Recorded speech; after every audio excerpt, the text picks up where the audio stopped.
안녕하세요. 서울에 살고 있는 곧 40이 되는 여자입니다. 저에겐 형님 한 명과 동서 한 명이 있었는데요. 오늘 소개해드릴 사연은 그 두 사람의 이야기입니다. 할 일은 이해득 씨를 챙기지 않고 묵묵해하는 저와는 달리 형님과 동서는 눈치도 재빠르고 잔머리도 잘 굴리던 사람들이었어요. 형님은 동네 작은 미술학원 선생님이었고 동서는 작은 건설회사의 사무직이었는데 시댁 행사가 있는 날이면 늘 일 핑계를 대며 이리저리 빠져나가더군요. 초등학교 선생님인 저에게 이렇게 말하면서 말이죠. 동서, 이래서 다들 공무원 하는가 보다. 나는 내 마음대로 스케줄을 정하지도 못해. 오늘도 봐봐. 원래 수업 없는 날인데 학부모 연락해와서 꼭 오늘 수업 들어야만 한다니까 어쩌겠어? 요즘 애들도 귀하니 그냥 알겠다 하는 수밖에. 회사원도 별반 다르지 않아요, 형님. 오늘 무슨 수를 써서라도 일찍 가려고 이번 주 내내 야근하면서 일 처리했는데 오늘 또 다른 일거리 주면서 야근하라고 하더라고요. 성질 난다고 때려치울 수도 없고. 어쩌겠어요? 그냥 해야지. 죄송해요. 오늘도 둘째 형님만 고생하시겠네. 단톡방에 올라오는 늘 같은 변명에 저는 화가 나지도 않는 지경이었죠. 혼자 일을 하는 것이 힘들긴 했지만 그렇다고 저도 핑계를 대며 가지 않게 되면 시모 혼자 고생할 것이 뻔하니 또 그럴 순 없겠더군요. 두 사람은 얄미웠지만 시모는 저와 성격이 꽤 잘 맞는 분이었습니다. 누구의 편도 들지 않고 한 발 물러서 상황을 살펴보셨고 저에게 일을 떠맡기지도 않고 늘 자신의 몫은 정확하게 해내는 분이셨죠. 그날도 마찬가지였어요. 형님과 동서는 주말인데도 불구하고 일 핑계를 대며 낮 시간엔 머리카락도 보이지 않았고 시모와 제가 늘 그렇듯 일을 분담하여 준비를 서두르고 있었습니다. 매번 애들이 바쁘니 너 혼자 고생하는구나. 아니에요. 어머님이 워낙 손이 빠르셔서 제가 할 일도 별로 없는걸요. 나야 늘 하던 일이니까 몸에 익어서 그렇고 너는 아니지 않니? 처음엔 다들 와서 돕는 척이라도 하더니 1년쯤 전부턴 바쁘다는 핑계로 다 준비해 놓으면 얼굴만 비추고 가버리니 같은 변명도 한두 번이지. 어찌 그리 변명도 성의가 없는 것인지. 정말 바쁠 수도 있고 아니면 다른 일이 있겠죠. 너무 놓여 마세요. 처음엔 저도 좀 힘들긴 했는데 저도 3년 하다 보니까 이제 적응이 돼서 그렇게 힘들진 않아요. 둘째 네가 벌써 시집 온 지 3년이나 된 게야? 세월 참 빠르구나.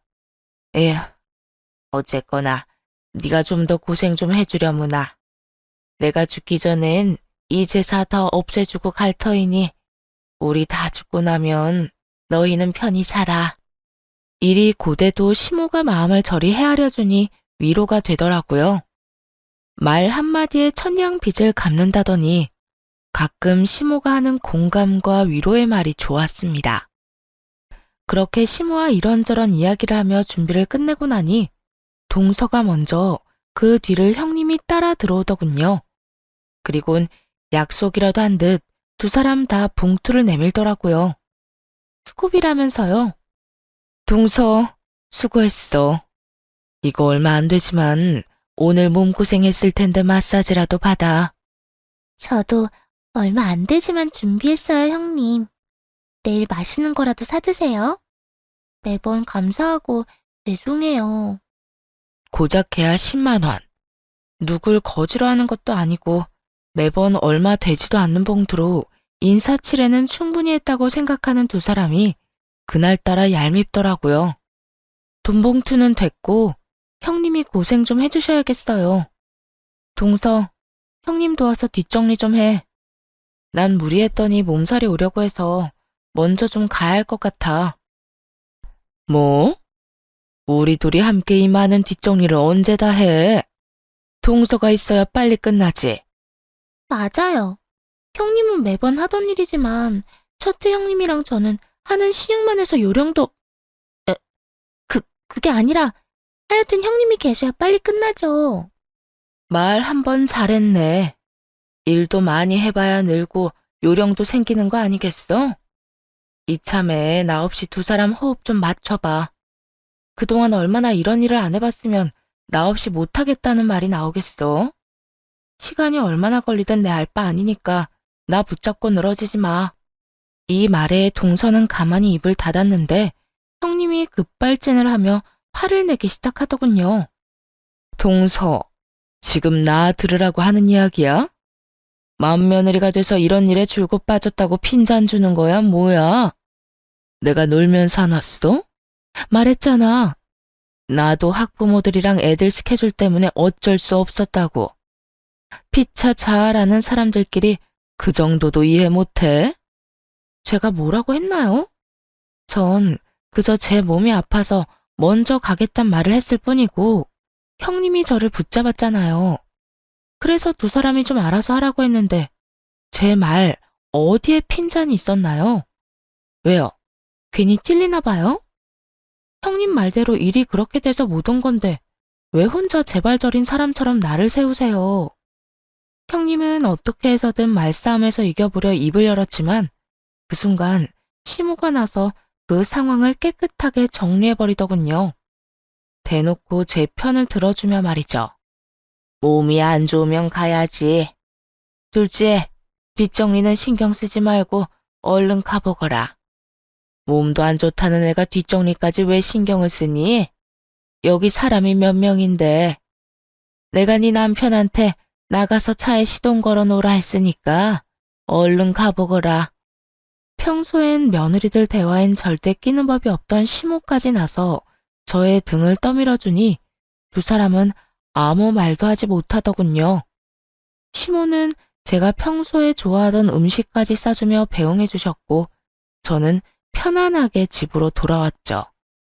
그리고 다음날 동서에게 연락이 오더라고요. 제가 가고 난 후 시모는 다른 날과는 다르게 뒷정리를 일절 돕지 않았고 그 와중에 형님은 게으름까지 피운 것인지 동서의 하소연은 끝이 보이지 않았습니다. 형님이 가시고 난 후에 첫째 형님이 어떻게 했는지 아세요? 배 아프다면서 화장실 가서 30분, 다리 아프다면서 앉아서 다리 만진다고 30분. 이런저런 핑계 대면서 제대로 일도 안 하더라고요. 어떻게 그럴 수가 있어요? 배도 아프고 다리도 아팠겠지. 시댁 가서 뭐 하나 제대로 한 것도 없는데 아프긴 무슨? 꾀병인 거 누가 모르나? 결국 그 많은 뒷정리 저 혼자 거의 다 했어요. 형님은 어머님이 주방에 들어올 때만 급하게 뭐 하는 척만 하고요. 매번 그런 식이잖아. 하루 이틀도 아닌데 뭐 그런 걸로 화를 내? 혼자 당하니까 열받잖아요. 아니, 우리 시댁이 아무리 장남, 차남 구별 없이 아무것도 안 해준다고 했어도 맏며느리는 맏며느리잖아요. 어떻게 된 맏며느리가 그렇게 아무 일도 안 하려고 하는지. 어제는 얄밉게까지 하더라니까요. 최근 두 사람 때문에 혼자 독박으로 고생한 사람이 저라는 사실은 전혀 생각지도 않은 듯 했어요. 하소연 상대를 잘못 골라도 한참 잘못 고른 것이었죠. 그러면 그 많은 걸 혼자 다 했단 말이야? 제가 동서 편을 들어주는 듯한 분위기를 풍기자 동서는 더 흥분한 목소리로 형님을 욕하기 시작했습니다. 네, 종일 서서 혼자 설거지하고 다 닦아 정리하고 오늘 아침에 겨우 일어났어요. 다리에 알도 배고 허리도 뻐근한 게 온몸이 다 아픈 거 있죠? 큰형님, 진짜 너무하지 않아요? 그러니까 동서가 그러니 나는 어디 성한 곳이 있었겠어? 여태까지 난 그 많은 음식을 혼자 다 준비하고 만들었는데 동서랑 형님 덕분에 말이야. 동서는 그때야 하소연할 사람을 잘못했겠다는 사실을 깨달은 것인지 하소연은 그만두고 변명을 하기 시작했습니다. 그게 형님은 몰라도 저는 회사에 일이 많아서 어쩔 수 없이 늦게 온 거였어요. 마음이야 일찍 가서 같이 하고 싶었죠. 그 회사 일은 늘 시댁 행사 때마다 생기는 게 이상하긴 하지만 그렇다고 하니 믿어는 볼게. 그런데 동서, 내 입장에선 두 사람이 얄미울 수밖에 없어. 동서가 어제 그랬듯이 말이야. 형님, 기분 많이 나쁘셨어요? 나도 사람인데 기분이 좋을 리는 없잖아. 그러니까 내 심정이 조금이라도 이해되면 앞으론 일이든 잔머리든 적당히 하고 와서 좀 도왔으면 해. 나도 진짜 온몸이 다 아프거든. 네, 형님. 앞으로는 일찍 가도록 해볼게요. 그런데 오늘 제가 한 말 큰형님께 말씀하실 거 아니죠? 중간에서 말 옮기고 그런 짓 안 하시는 분이시잖아요. 그럼 걱정하지 말고 평소에 일 좀 해놔. 다음 대사 때도 그렇고 김장 때도 그렇고 늦지 말고 일찍 와서 손 좀 보태려면 네, 노력해 볼게요. 굳이 보지 않아도 동서의 얼굴이 눈앞에 환하더라고요. 불만 가득한 입을 쭉 내민 그 표정이 떠올라 전화를 끊고 한참이나 웃었네요. 간만에 속이 다 시원했죠. 그 후 시댁에 크고 작은 행사가 있을 때마다 동서는 잠깐이었지만 돕는 척이라도 하려고 애쓰더군요. 물론 그 시간이 길지도 않았고 반복되지도 않았지만요. 반성의 의미보다는 혹시나 제가 형님께 자신이 형님을 흉본 것을 다 전할까 겁이 나서 하는 보여주기식의 행동, 그 이상도 그 이하도 아니었습니다. 그리고 김장철이 다가왔어요. 사람 고쳐 쓰는 거 아니라고 하더니 두 사람은 여전히 얼굴조차 비추지도 않더라고요. 자기들은 오지도 않으면서도 각자 남편들에게 덜렁 김치통만 쥐어보낸 꼴을 보는데 일은 하지 않아도 김치는 받아먹겠다는 그 시커먼 속내가 보여 배알이 다 뒤틀리는 듯 하더군요. 시모의 생각도 저와 별반 다르지 않은 듯 아들들에게 나를 세워 한 소리 하더라고요. 네 와이프들은 일은 하기 싫은데 김치는 받아먹고 싶다디? 일하지 않은 자 먹지도 말라는 말 몰라? 에이, 엄마. 그런 게 아니라 장남이 또 엄마 김치 없으면 밥을 못 먹잖아. 집사람은 학원 때문에 정신없어서 못 온다고 하니까 나라도 일 좀 돕고 김치 얻어가려고 왔지. 나도 엄마 김치 없으면 안 되는 거 잘 알잖아. 그래서 바쁜 집사람 대신 내가 대표로 왔어. 내가 대신 일하고 김치 좀 얻어갈게. 할 줄 아는 거라곤 참새처럼 입 벌려 받아먹는 것밖에 없는 인간들이 뭐든 다 할 수 있다고 어찌나 큰 소리를 치는지 화가 오르더라고요. 마침 양념도 다 만든 뒤였고 남은 건 큰 기술이 필요하지 않은 절인 배추에 양념을 버무리는 일만 남은 상황이었어요.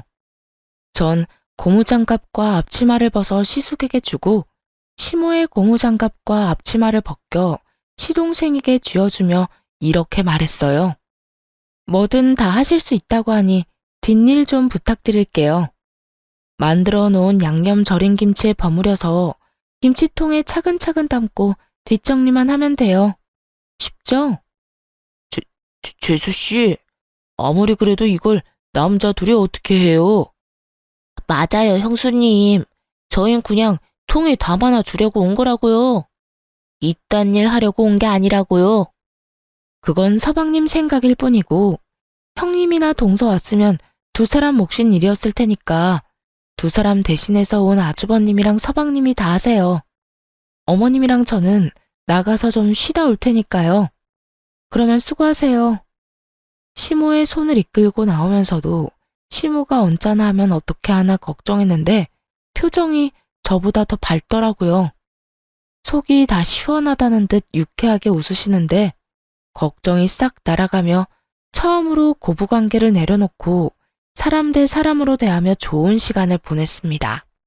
아침부터 이것저것 준비하느라 밥도 제대로 먹지 못했던 터라 값비싼 고깃집에 가서 배도 채우고 경치 좋은 곳으로 가 커피도 한잔 했고요. 쉴 새 없이 수다도 떨다 보니 밤이 다 되어서야 시댁으로 돌아가게 되었죠. 죽이 되든 밥이 되든 이번 김장은 망했다는 생각으로 돌아가니 각자 남편에게 연락을 받고 온 형님과 동서가 일을 다 끝내고 소파에 앉아 저희를 기다리고 있더라고요. 부부싸움이라도 한 것인지 남자들은 보이지도 않았고 두 사람은 사전에 계획이라도 세운 듯 동서는 시무를 데리고 방으로 들어가 버리고 형님은 저를 데리고 작은 방으로 가더군요. 동서, 이게 뭐 하는 짓이야? 남자들이 뭐 할 줄 아는 게 있다고 그 사람들한테 일을 다 떠넘기고 나가버리면 어떻게 해? 그걸 그렇게 잘 아는 사람이 남편 손에 김치통만 덜렁 쥐어서 보냈어요? 일 대신하라고요? 일을 하기 싫으면 김치 욕심이나 내질 말지. 형님이야말로 그게 무슨 치사스러운 짓이에요? 뭐? 치사? 욕심? 무슨 말을 그렇게 해? 어차피 김장 넉넉히 하는데 우리한테 나눠줘도 되는 거잖아. 동서네가 일일이 가져다주는 수고스러움이라도 덜어줄까 해서 남편이라도 보내줬으면 고마워할 줄 알아야지. 어디서 끝까지 큰 소리야? 형님이야말로 끝까지 뻔뻔하네요. 바빠서 못 온다는 사람이 남편 전화에 이렇게 달려와서 김장도 끝내고 뒷정리까지 한 걸 보니 바쁘다는 말은 다 거짓말이었나 봐요. 그건 때마침 오기로 한 애가 못 온다고 해서 겨우 시간 내서 온 거라고. 그걸 지금 믿으라고 하는 말인가요? 형님은 제가 바보라도 되는 줄 아나 봐요. 저 바보 아니거든요. 누가 동서 보고 바보라고 그랬어? 사실을 사실대로 말했을 뿐인데 왜 자학을 하고 그래? 사실은 무슨 거짓말인 거 다 알고 있어요.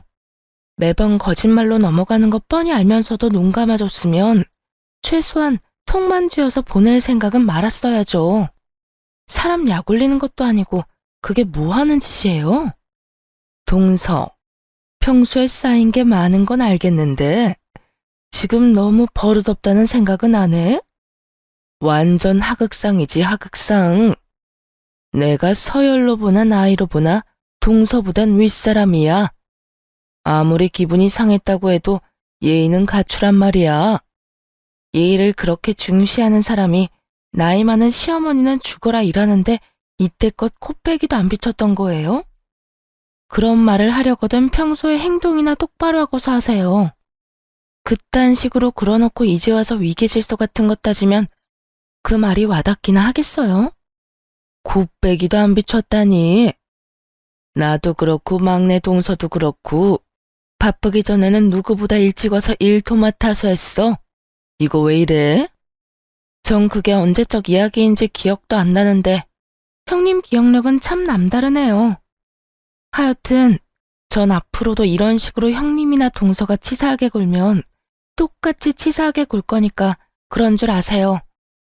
한치의 양보도 없었던 말다툼을 끝낸 후 집으로 돌아가려고 하니 두 사람은 제 몫의 김치는 따로 챙기지도 않았더라고요. 기대도 하진 않았지만 기분이 나쁜 건 어쩔 도리가 없더군요. 이미 형님과 한 차례 실랑이를 하느라 기운이 다 빠져 그냥 집으로 돌아가려는데 시모가 저를 붙잡고 형님과 동서에게 한 소리 하기 시작했죠. 너희, 이게 뭐 하는 짓이야 도대체? 마무리는 너희가 했을지 몰라도 밑작업이랑 양념은 둘째가 다 고생해서 만들었다. 그동안 너희 입에 들어갔던 김치도 마찬가지인데 어찌 이렇게 애들이 마음을 좁겠어? 시모는 호통을 치며 김치를 다시 배분해 나눠주었고 두 사람은 아무 말도 하지 못한 채 그 상황을 지켜만 보더군요. 내 이때껏 두 사람이 뭘 하든 너희들이 일이니 아무 말 안 했는데 이런 짓은 좀 너무하지 않니? 양심도 생각도 없는 동물도 아니고 앞으로 이런 치사한 짓은 하지도 말거라. 알겠어? 단순히 김치만 두고 하는 말이 아니었습니다. 시모는 이때껏 있었던 일을 다 지켜보고 있었다는 의미를 담아 말했고 두 사람도 그 숨은 뜻을 모를 리가 없었죠. 하는 수 없이 두 사람은 저에게 억지 사과를 하고 집으로 돌아갔고 그 후 앙심을 제대로 품었는지 하는 척만 하는 신용은 점점 더 심해지더군요. 고생스럽긴 했지만 시모와 성격이 잘 맞는 편이라 시댁에 갈 때마다 고부 갈등은 없다는 걸로 위안을 삼곤 했습니다. 그러던 어느 날 집에 혼자 있던 시모가 화장실에서 넘어지는 일이 일어났어요. 다행히 큰일은 없긴 했지만 아찔한 순간이었네요. 시모는 넘어진 즉시 두 아들에게 먼저 연락을 했다고 하더라고요. 시숙은 장남이고 시동생은 그나마 제일 가까운 곳에 살았던 터라 먼저 생각이 났다고 했어요. 하지만 두 사람은 전화조차 받지 않았고 형님과 동서도 마찬가지였죠. 결국 시모는 남편에게 연락을 했고 곧장 가지 못하는 남편이 저에게 연락을 주어 제가 바로 병원으로 가게 되었습니다. 어머님, 괜찮으세요? 많이 놀라셨죠? 괜찮아. 그냥 조금 삐끗했다고 하더구나. 그나저나 또 너만 고생시켜서 어째? 학교에 있던 거 아니었어? 괜찮아요. 마침 수업도 없기도 했고 다른 선생님께 잘 부탁하고 나왔어요. 아휴, 얼마나 놀랐는지 아직도 손이 떨려요. 그런 일 생겼으면 바로 전화를 하시지. 혼자 구급차 타고 오신 거예요? 둘째 아들이랑 연락되고 나니 그때야 119 생각이 났어. 네 시아버지는 볼 일이 있어서 멀리 나가 있기도 하고 놀라서 급하게 올까봐 연락도 안 했고 말이야. 진작 119 생각이 났으면 너도 이런 고생은 안 했어도 됐을 텐데 미안하구나. 그런 말씀이 어딨어요. 고생은 무슨? 어쨌든 이왕 오신 김에 하루 이틀 계시면서 검사 좀 받으세요. 그렇게 시모는 이번에 이런저런 검사를 받았고 이틀이란 시간 동안 형님과 동서는 딱 한 번, 그것도 10분도 채 되지 않는 시간을 보내고 가버렸습니다. 물론 일이 바쁘면 그럴 수도 있다고 생각해요. 하루를 48시간으로 살아도 먹고 살기 힘든 세상이니까요. 하지만 제가 정말로 화가 났던 건 횟수와 시간이 아니었어요. 그건 바로 두 사람의 말 때문이었어요. 동서, 미리 말하는데 난 어머님 평가는 못 해줘. 허리 삐끗한 거 하루 이틀 만에 나을 것도 아니고 어머님 나이도 있으시니까 꽤 오래 갈 건데 그냥 입원을 더 하든 요양원으로 모시든 해. 저는 형님들 뜻에 따르긴 할 건데, 참고로 저도 회사 일이 바빠서 연차도 못 쓰는 상황이니까 그건 감안하시고 결정 내려주세요. 심하진 않아도 어쨌든 몸이 불편한 시모를 보살피는 일, 며느리 입장에선 달갑지 않은 일이라는 건 잘 알고 있습니다. 하지만 시모를 마치 중병 든 노인 취급하는 두 사람을 보는데 어이가 없어 할 말이 없더군요. 그 와중에 어떻게 해서든 피해를 보지 않으려 미리 선수를 치는 모습은 저를 더더욱 화나게 했죠. 형님, 요양원이라뇨. 어머님이 하반신 마비가 된 것도 아니고 그냥 조금 삐끗하신 것 뿐이에요. 힘을 제대로 쓰지 못할 뿐이지 충분히 일상생활이 가능하다고요. 일상생활이 가능만 할 뿐이잖아. 식사도 식사지만 청소 빨래는 또 어떻게 할 거야? 난 못해. 그렇지 않아도 우리 집 살림만 해도 힘들다고. 저도요.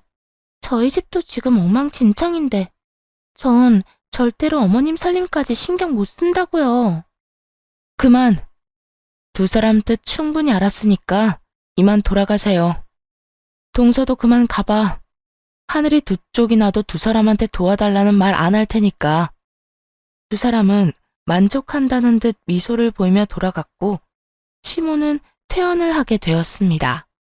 퇴원하는 날에도 두 사람뿐만 아니라 그 두 아들 놈들 역시 얼굴도 비추지 않더군요. 그 후로도 시댁엔 찾아오지 않았고 예의상 연락 몇 통은 오더라고요. 시모는 티는 내지 않았지만 서운한 기색이 역력했고 남편과 제가 더욱 신경을 쓰기로 했어요. 전 몇 달 동안 시댁을 오가며 평일엔 퇴근 후 시부모님 좋아하는 음식을 사가서 저녁을 먹고 가볍게 청소와 빨래를 해드렸고 주말에는 남편과 함께 가서 지내다 오곤 했죠. 저의 이런 행동을 당연하다 여기지 않고 항상 고맙다는 말을 아끼지 않는 시모와 더욱 가까워졌죠. 그렇게 2년이란 시간이 지나고 어느 날은 시모가 온 가족을 집으로 부르더라고요. 잦은 일이 아니었기에 모든 식구들이 의아한 마음으로 시댁에 모이게 되었죠. 이렇게 모이라고 한 이유는 미리 재산을 좀 나눠주려고 불렀다. 간단하게 말을 마친 시모는 세 아들에게 각각 통장을 나눠주기 시작했어요. 한 발 뒤에 물러서 통장의 잔액들을 보니 그 금액에 차이가 있더라고요. 시숙은 700만 원, 시동생은 500만 원인 반면 남편의 통장에는 꽤 많은 돈이 들어 있었습니다. 시숙도 남편의 통장 금액을 본 듯 언성을 높이며 시모에게 따지기 시작하더라고요. 엄마, 왜 난 700만 원이고 현승이 통장엔 저렇게 많이 들어있는 거야? 형은 700만 원이야? 난 500만 원이야. 둘째 형은, 뭐야? 둘째 형은 왜 이렇게 많아? 1, 2천도 아니고 5억이잖아, 5억. 두 아들의 원성에 시모는 태연하게 이렇게 말했습니다. 그걸 몰라서 물어? 너희 통장에 든 돈은 이날 이때껏 너희가 우리한테 준 용돈 모은 돈이다. 그래도 장남이라고 막내보다 200만 원 더 줬더라. 그리고 둘째 내는 이때껏 우리한테 돈도 돈이지만 마음을 많이 써줘서 결혼할 때 받은 집값까지 보태서 넣었다. 모두들 상상하지도 못한 돈이었죠. 평소 시부모님들은 이런 말씀을 틈만 나면 했으니까요.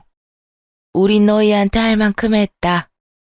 이날 이때껏 키워주고 공부도 원하는 만큼 다 시켜줬고 결혼할 때 집도 적은 돈으로 가지게 해줬으니 말이다. 그러니 더는 우리한테 기대하지 마라. 남은 우리 돈은 우리가 알아서 다 쓰고 죽을 것이니 잘 보이려고 애쓰지도 말거라. 물론 처음엔 형님과 동서는 이 말을 믿지 않고 시댁 행사에 잘 참여하며 한 푼이라도 더 뜯어내보려고 노력했었습니다.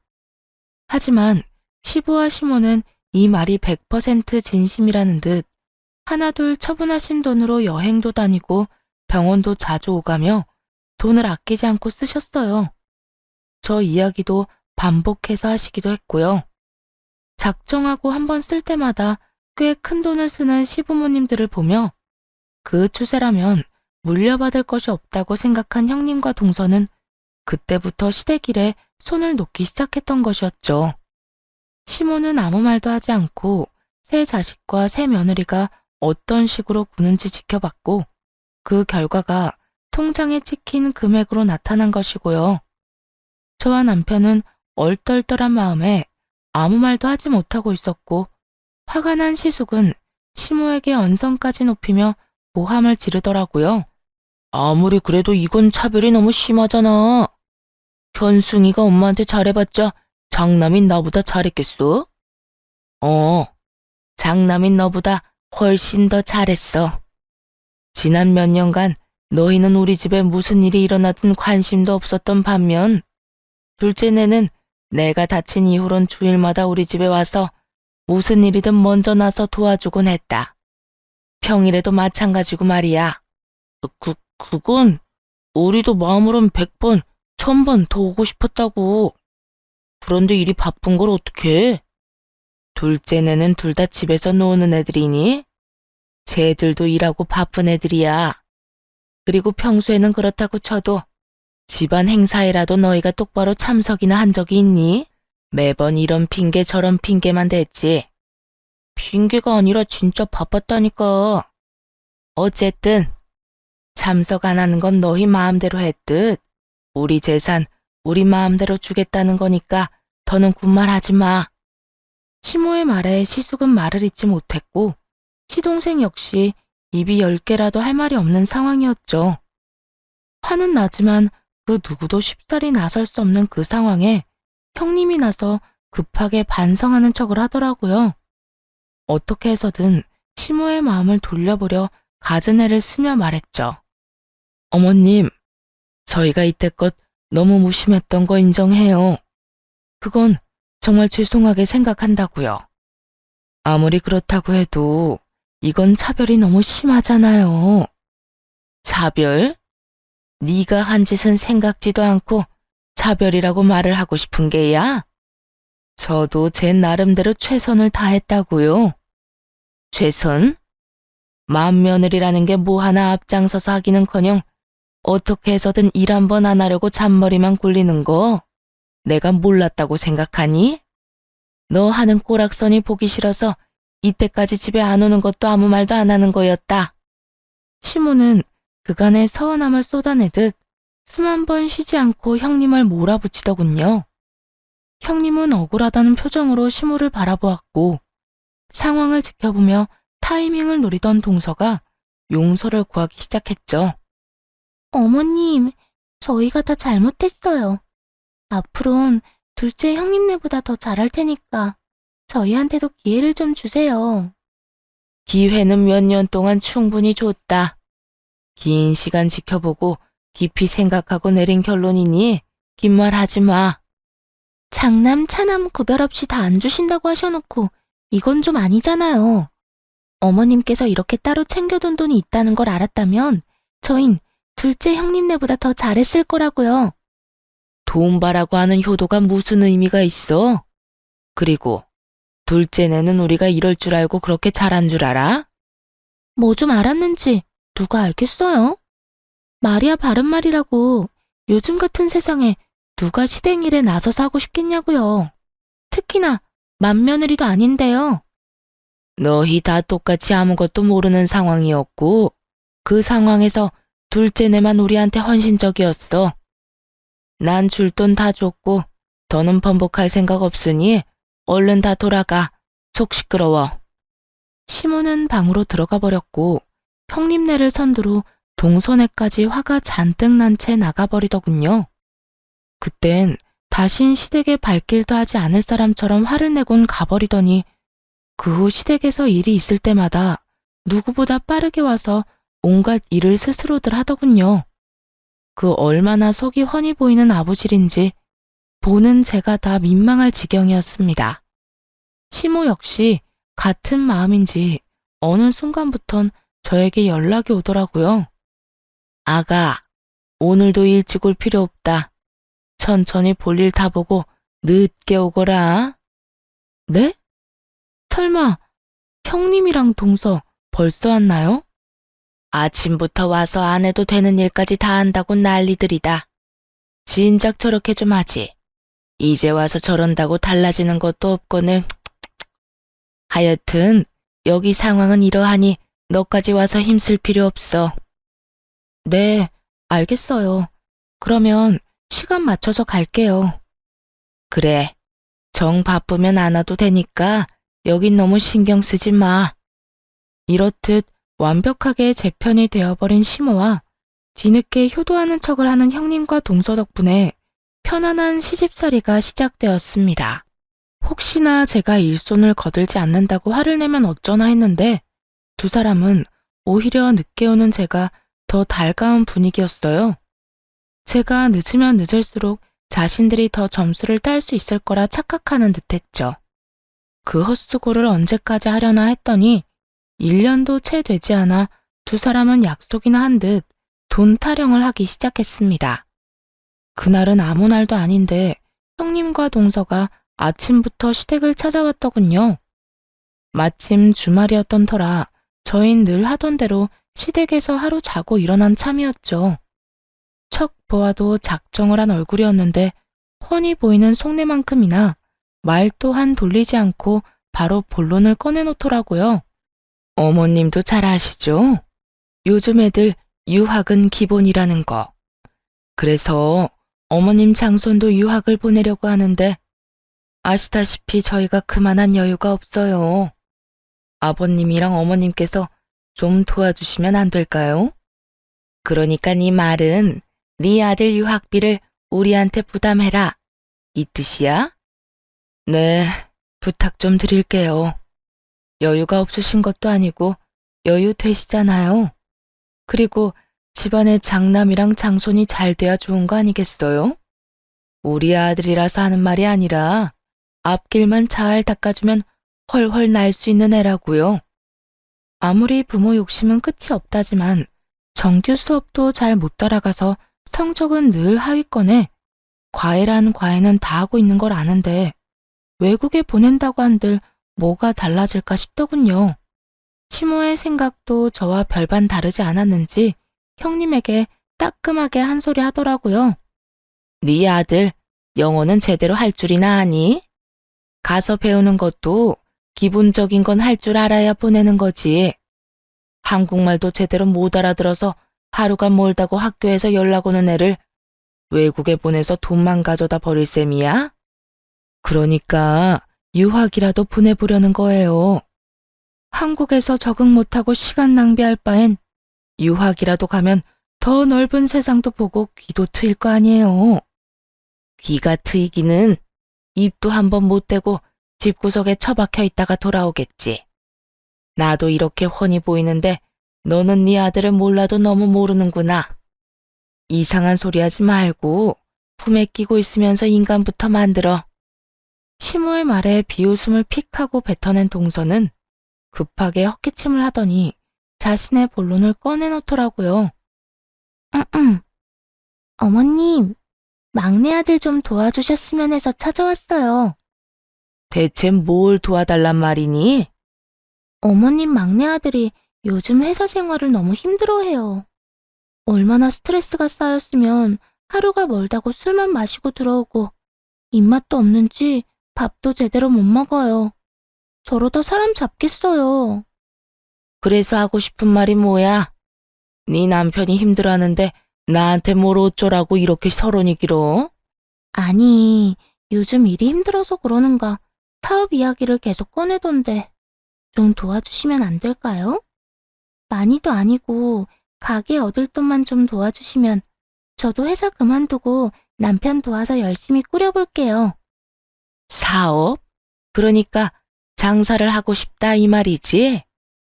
네, 커피 가게나 옷가게 아니면 음식점도 생각하고 있어요. 도와주시기만 하면 뭐든 열심히 할 수 있어요. 제대로 계획을 세운 것도 아닌데 돈부터 내놔라. 내가 너희 은행이라도 되는 줄 아는가 본데 어림도 없다. 그거야. 일단 투자만 해주시면 그때부터 제대로 된 구상을 하려고 했어요.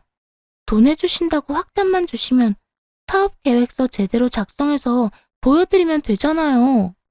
내 아들 내가 잘 아는데 그 녀석은 사업할 만한 그릇이 못 돼. 헛바람 넣지 말고 다니던 회사나 잘 다니게 해. 밥이라도 먹고 살려면. 어머님, 무슨 말씀을 그렇게 하세요? 어머님 막내 아들, 어머님이 생각하시는 것보다 야망이 큰 남자라고요. 그까짓 월급쟁이로 만족할 사람이 아니라고요. 네가 월급쟁이 남편으로 만족하지 못하는 거겠지. 그렇게 네 남편 사업시키고 싶으면 네 친정 가서 받아다 해. 우린 땡전 한 푼 없으니까.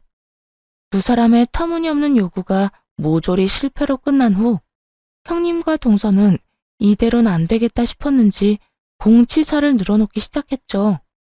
어머님, 해도 너무하시네요. 저랑 동서 근 1년 동안 시댁 일이라면 그게 무슨 일이든 먼저 나서서 다 해결했어요.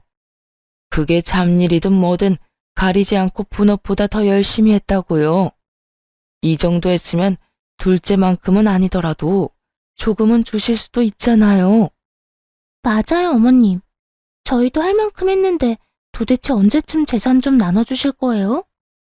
주는 사람 마음도 중요하지만 받는 사람이 필요할 때 주셔야 그 고마움이 더 큰 거 잘 아시잖아요. 저희 지금 돈 필요하다고요. 너희 지금 내 앞에서 공치사 짓거리라도 하겠다는 거야, 뭐야? 내가 너희한테 언제 일하라고 부추기기라도 했어? 너희 스스로 콩고물이라도 떨어질까 싶어서 헛수고한 거 아니냐? 돈을 주실 게 아니었으면 저희가 그렇게 일할 때 하지 말라고 하셨어야죠. 일은 일대로 시키시고 돈은 안 준다고 하면 그거야말로 도둑놈 심보가 아닌가요? 도둑놈 심보? 첫째 너 말 한 번 잘했다. 고작 1년 눈에 훤히 보이는 아부나 떨어놓고 그 큰 돈을 내놓으라고? 내가 아니라 지금 너희가 하는 이 짓이 도둑놈 심보라는 걸 알아야지. 뻔뻔한 것도 정도가 있지. 어디서 돈 내놓으라고 큰 소리야? 시모는 한바탕 역정을 내곤 바로 두 아들에게 전화를 걸어 형님과 동서를 데리고 가라고 호통을 치더군요. 얼마 지나지 않아 두 사람이 시댁으로 들어왔고 시모는 더욱 화가 난 얼굴로 두 아들에게 고함을 내질렀습니다.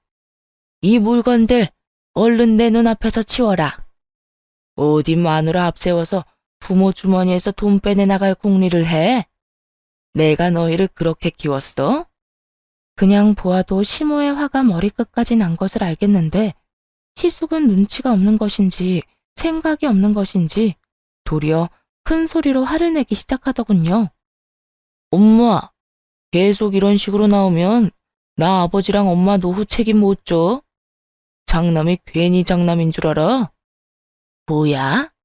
너 지금 나 협박하는 게야? 현실이 그렇잖아. 아버지나 엄마 지금보다 나이 더 먹고 힘 없어지면 어쩔 수 없이 나한테 기대야 할 텐데 그때 가서 얼마나 후회하려고 지금 이러는 거야? 맞아, 엄마. 둘째 형이 지금이야 엄마가 돈 줬으니 저렇게 잘해도 돈 떨어지고 집만 되는 날이 오면 그때도 아버지나 엄마를 잘 챙길 것 같아? 그렇게 되기 전에 우리한테도 고루고루 나눠줘야 우리도 아버지나 엄마를 잘 모실 거 아니야. 시모가 몸이 불편해 한동안 고초를 겪을 때도 단 한 번 찾아온 적도 없던 사람들이 뚫린 입으로 부모 마음에 대못을 제대로 박더군요. 시모의 두 눈엔 한심함, 실망감 등 여러 감정이 뒤섞여 있었죠. 그 순간이었습니다. 방에서 모든 이야기를 듣고 있던 시부가 무서운 표정으로 나와 곧장 두 아들의 뺨을 올려붙이더군요. 이 녀석들이 네 엄마가 알아서 한다고 나서지 말라고 해서 가만히 듣고만 있었더니 부모 알기를 뭐로 알고 이딴 막말을 하는 게야? 아버지, 저흰 그런 게 아니라 너무 둘째네만 챙기시니까 섭섭한 마음에 그랬어요. 맞아요, 아버지. 형이나 저도 요즘 아버지하고 엄마한테 한다고 하는데 그건 알아줄 생각도 하지 않으시잖아요. 고작 그거 해놓고 돈을 달라고? 그렇다면 너희도 우리한테 돈 내놓거라. 이때껏 키워주고 먹여주고 장가까지 보내준 돈, 그리고 너희 키우느라 매일같이 마음 졸인 값까지 다 돈으로 환산해서 내놔. 시부는 돈 타령을 하는 두 아들에게 똑같이 돈으로 맞대응하기 시작했죠. 시숙은 물론이고 시동생까지 말문이 막혔는지 그저 원망스러운 눈빛으로 시부를 보고만 있더라고요. 시부는 그런 모습이 더욱 화가 난다는 듯 더욱 단호하게 상황 정리를 하며 선포를 했습니다. 둘째한테 줬듯이 너희 통장도 물론이 있었다. 너희가 하는 걸 보고 언젠가 주려고 했었어. 그런데 오늘 네 녀석들이 하는 꼴을 보니 그 돈으로 실버타운 예약이나 하는 게 맞겠어. 어디 부모한테 노후를 빌미로 되지도 않는 겁박이야, 겁박이. 아버지, 막내는 몰라도 장남인 저한테까지 이러시는 거 아니죠. 제사 물려받을 것도 저고 두 분 돌아가시면 제사 모실 사람도 저라고요. 형, 그런 말이 어딨어? 우리 집은 원래 장남, 차남 차별 없는 거 잊었어? 그깟 제사 나도 모실 수 있다고. 아, 제사가 걱정인 게야? 걱정하지 마라.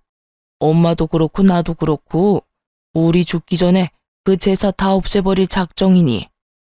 그런 줄 알고 두 번 다시 우리 찾을 생각도 하지 마. 오늘부터 나는 아들 둘 없다고 생각하고 살 테니. 급기야 시부의 입에서 연을 끊겠단 말까지 나왔고 그때서야 두 사람을 비롯해 형님과 동서까지 무릎 꿇고 빌기 시작했습니다. 잘못했다, 생각이 짧았다, 다신 그런 말 하지 않겠다며 빌었지만 소용없는 짓이었죠. 이미 시부와 시모의 마음은 돌이킬 수 없는 상태였고 한 번 뱉은 말을 주워 담을 생각이 전혀 없어 보였으니까요. 결국 네 사람은 집에서 내쫓기게 되었고 시부와 시모는 그날 밤 참 많이도 우셨습니다. 저인 섣불리 부모님을 위로할 수도 없는 상황에 그저 그 자리를 지킬 뿐이었죠. 그 후 시부와 시모는 아예 이사까지 했고 전화번호도 바꿔버리더군요. 시부모님들과 어떤 방법을 써도 연락이 닿지 않자 형님과 동서는 저를 찾아와 들들 볶기 시작했어요. 동서는 알고 있지? 아버님, 어머님 어디로 이사했는지 알고 있잖아. 모르는 척 거짓말할 생각하지 말고 얼른 주소나 나한테 보내. 주소 알려주기 그러면 바뀐 번호라도 알려주세요. 연락이라도 닿아야 무슨 말이라도 해볼 텐데. 아예 연락도 끊어버리셨다고요. 자식들이 연 끊는 경우는 봤어도 부모가 자식 버리는 경우는 무슨 경우야 진짜? 동서, 자식들이 부모 버리는 건 당연하고 부모가 자식 버리는 건 안 당연해? 무슨 말이 그래? 부모들도 자식이 잘못된 행동하면 연도 끊을 수 있는 거야. 그날 내 사람 행동은 충분히 잘못된 행동이었고 말이야. 형님은 돈 받았다고 이런 식으로 나올 거예요? 난 시댁에서 돈을 주기 전에도 돈을 받고 난 후에도 변함없었어. 그건 나보다 두 사람이 더 잘 알잖아. 저를 향해 노골적으로 화풀이를 하는 동서에게 한마디 쏘아붙이곤 형님에게 엄포를 놓기 시작했습니다. 형님, 전 주소 알고 있어도 알려드릴 생각 없어요. 그러게 평소에 좀 잘하지 그랬어요. 이제 와서 이러지 말고요. 그리고 앞으로 우리 집에도 찾아오지 마세요. 뭐야? 동서가 뭔데 나한테 명령질이야? 내가 계속 찾아온다고 하면 뭐 어쩔 건데? 계속 찾아와서 이래도 제 입은 열리지 않을 거고 매번 이런 식으로 저 괴롭히면 경찰이라도 불러 쫓아낼 거예요. 경찰? 동서 지금 말 다 했어? 가족끼리 이러기야? 가족이요? 언제부터 형님이나 동서가 저를 가족으로 생각했다고 그러세요? 그간 두 사람은 절 그저 일 부려먹기 좋은 종 정도로 생각했던 거 저도 다 알아요. 어머님 혼자 고생하는 게 싫어서 참았지 두 사람 생각을 몰라서 참았던 거 아니거든요. 그래서 정말 우리를 경찰에라도 신고하겠다는 이 말이야? 고작 집으로 찾아와서 몇 마디 물었을 뿐인데? 고작 아니라 이 정도면 난동이에요, 난동. 그러니까 우리 집에서 난동 그만 피우고 당장 나가세요. 한마디만 더 하면 지금 바로 경찰에 신고합니다. 그리고는 곧바로 휴대전화를 꺼내들었고 두 사람은 혼비백산하여 주랭랑을 치더군요. 그 뒤로도 두 사람은 포기하지 않고 집으로 찾아왔고 결국 저희도 이사를 하게 되었습니다. 전화번호도 바꿔버렸고요. 그러게 평소에 중간이라도 하지 잔머리만 굴리며 시댁 무시하더니 제 몫을 놓친 것도 모자라 부모님이라는 든든한 뒷배마저 사라진 꼴이 보기 좋다 싶었네요. 그 후 들어보니 형님네는 당연히 장남 몫이 있을 거라 생각했는지 머리도 나쁜 아들 교육시킨다고 가랑이가 찢어졌다고 하더군요. 빚내서 학군 좋은 곳으로 이사도 하고 가해도 계속 시키고 있다고요. 동선에도 썩 유쾌한 상황은 아니었습니다. 시동생과 동서는 결국 회사는 그만두고 퇴직금과 퇴출을 받아 가게를 오픈했지만 6개월도 채 되지 않아 망하기 직전이라는 이야기를 들을 수 있었네요. 그렇게 2년 가까운 시간이 지났어요. 그 사이 시부모님들은 친정 근처로 이사를 했고 저희도 그 근처로 집을 다시 옮겼어요. 시부모님들은 마음이 많이 안정된 상태이고 요즘에 친정 부모님들과 자주 시간을 보내고 있습니다. 저녁이면 함께 산책 겸 운동도 하시고 낮에는 함께 모여 식사도 하며 느즈막이 좋은 친구 사이로 가깝게 지내고 있어요. 매년 2번 여행을 다니시곤 하는데 저희는 시부모님께 받은 돈을 여행 경비로 쓰고 있어요. 저희 이름으로 된 집도 있고 버는 돈으로 충분히 생활이 되기도 하기에 그 돈을 욕심내지 않고 감사한 마음으로 부모님들을 위해 쓰기로 한 것이죠. 앞으로도 이렇게만 살아가려고요. 저희 생활도 잘 즐기고 부모님들도 즐겁게 하루하루를 지낼 수 있게 말이에요. 이렇게 사연이 끝이 났네요. 긴 이야기였을 텐데 끝까지 들어주셔서 감사합니다. 다들 감기 조심하시고 행복하세요.